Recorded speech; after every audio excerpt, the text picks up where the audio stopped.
Mga repa, ito yung pinakamabisang midnight snack. Insekto. Maliit. Chok. Yan.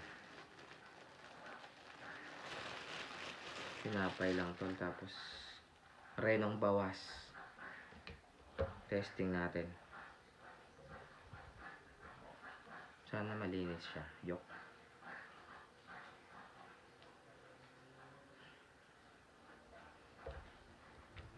Ganyan lang kanipis para yung mga ibang kasama sa bahay makakakain pa, di ba?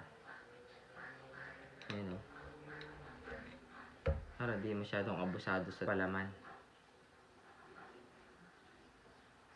Yan mga repa o. Ay.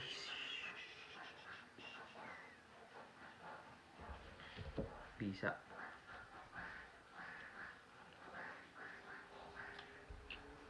Masarap. Favorite na palaman ko to eh. Hindi naman sa pagpo-promote. Pero bira ko lang ito makain dati kasi mahal nito eh. Hindi ko siya afford.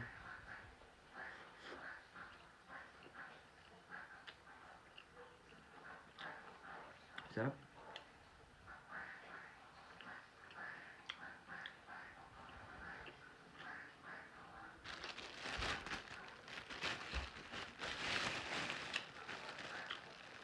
Last na siguro to. Tapos ito ititira natin. Baka mamaya may magutom sa family member natin. At least ready tayo lagi. So ito, itatabi na natin to.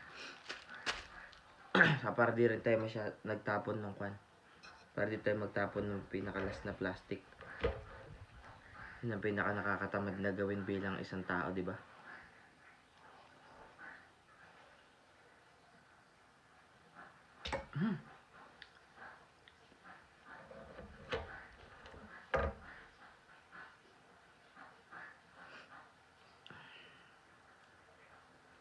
Malamig na dito sa Philippines. Naka full swing yung aircon namin dito eh. Ayan, medyo manipis lang para pagka magkasya pa dun yung palaman na isa.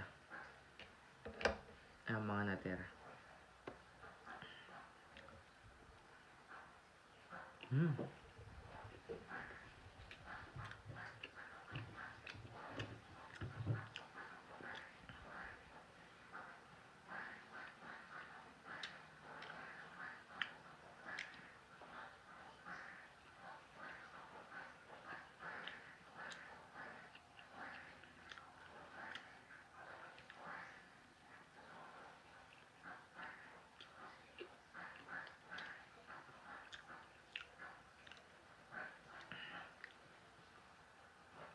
Sarap.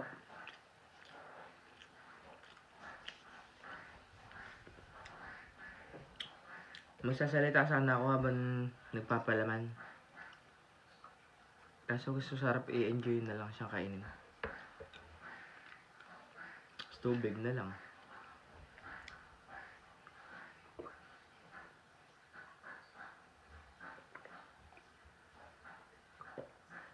Sarap. Thank you, Lord.